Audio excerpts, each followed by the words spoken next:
Hello friends, मैं Rakesh Soni centre for electronic governance Jaipur से। दोस्तों, आज के इस ऑटोकैड 3D लेसन में हम बात करेंगे सॉलिड एडिट्स की। क्या होते हैं इसमें, क्या क्या ऑप्शन होते हैं, वो सारी चीज़ें हम डिस्कस करने वाले हैं। तो आइए इसमें हम देखते हैं फेस एक्सट्रूड क्या होता है 3D और इसमें। तो आइए स्टार्ट करते हैं। सबसे पहले समझ लेते हैं solid edit. Solid edit edits face and edges of 3D solid objects.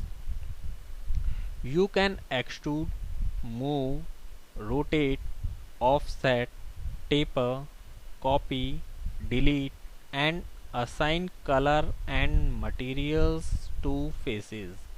तो ये सारी चीज़ें आप फेसेस पर अप्लाई कर सकते हैं। You can also copy and assign color to edge. इसके अलावा कॉपी भी कर सकते हैं और कलर भी चेंज कर सकते हैं किसी एज का।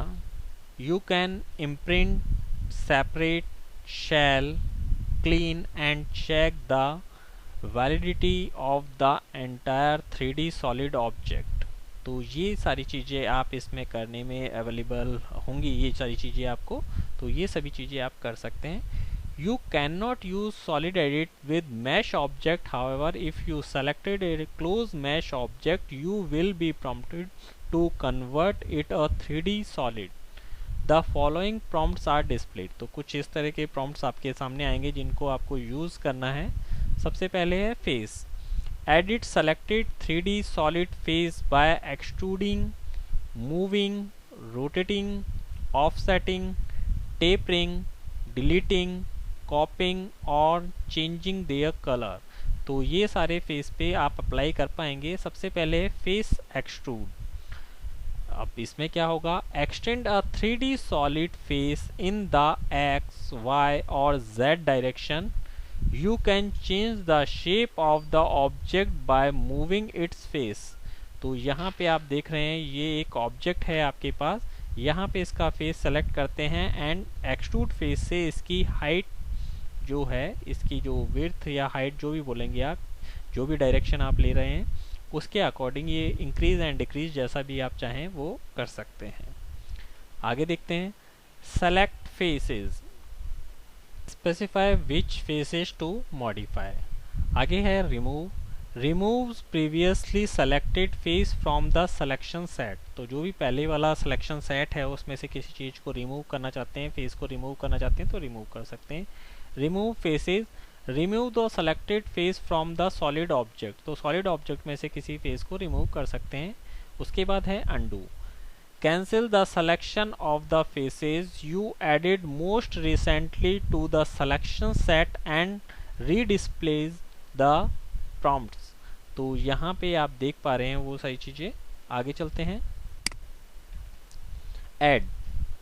Add faces you select to the selection set. तो यहाँ पे जैसे एक फेस सेलेक्ट है, यहाँ पे और भी फेसेस आप इसकी सेलेक्ट कर सकते हैं जैसा कि आप देख रहे हैं। तो सिलेक्शन सेट हो जाएगा और ऐड कर सकते हैं फेसेस को। All, select all faces and add them to the selection set. तो यहाँ पे जो है ऑल सभी जो फेस हैं वो सारे एक साथ सेलेक्ट हो जाएंगे। Select faces, select specify faces instead of all of them. आगे चलते हैं height of extrusion, set the direction and distance of the extrusion, entering a positive value extrudes the face in the direction of its normal, entering a negative value extrudes the face in the direction opposite to its normal। तो जो positive value होगी वो आगे की side बढ़ेगी और negative value के साथ आप अपोजिट डायरेक्शन में उस चीज़ को ले जा पाएंगे। उसके बाद है angle of taper of extrusion, specify an angle between -90 and +19 degrees. तो +19 और -19 के बीच में आप उसे दे सकते हैं। जैसे आपने ये फेस सेलेक्ट किया, पॉजिटिव वैल्यू इस side, negative value outside. Taper angle value, ये इस तरह से आप टेपर एंगल इसमें दे सकते हैं और ये इस तरह से कुछ आप कर सकते हैं। आइए आगे tapping the selected face with a positive angle taper is face in and a negative angle taper the face out. the default angle 0 extruded the face perpendicular to its plane. All selected face in the selection set are tapered to the same value. If you specify a large taper angle or height, you can cause the face to taper to a point before it's reached the extrusion height. Path.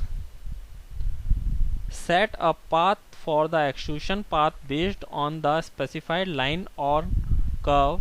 All the profile of the selected face are extruded along the chosen path to create the extrusion. उसके बाद है select N extrusion path. ये किस तरह से करेंगे देखते हैं. जैसे कि आप यहाँ पे ड्राइंग में देख पा रहे हैं, ये एक पाथ है, थोड़ा टेपर है. फेस सेलेक्टेड आपने ये वाली की, पाथ सेलेक्ट ये किया, तो इस तरह से कुछ बन के वो ऑब्जेक्ट आएगा. तो यहाँ पे पाथ क्या क्या हो सकता है? Lines, circles, arc, ellipse, elliptical arc, polyline or spline can be path. The path should not lie on the same plane as the face, nor should it have areas of high curvature. The extruded face starts from the plane of the profile and end a plane perpendicular to the path at the path's endpoints. One of the endpoint of the path should be on the plane of the profile. If not, the path is moved to the center of the profile. आगे देखते हैं.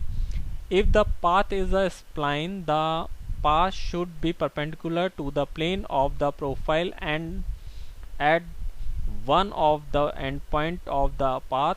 If not, the profile is rotated to be perpendicular to the spline path.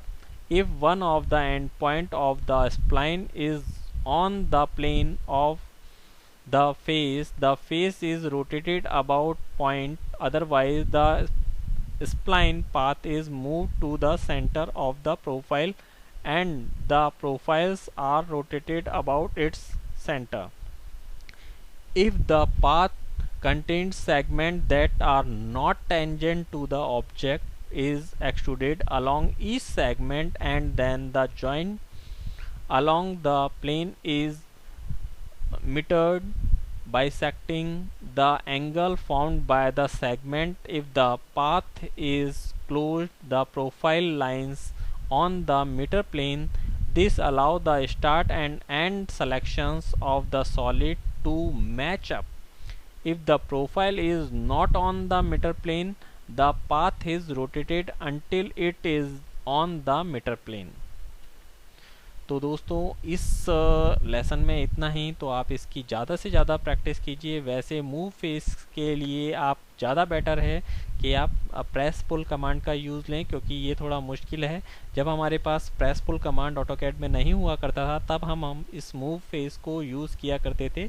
लेकिन अब जो फ़िलहाल में है, हम इसका कम से कम ही यूज़ करते हैं, क्योंकि ये थोड़ा टिपिकल है.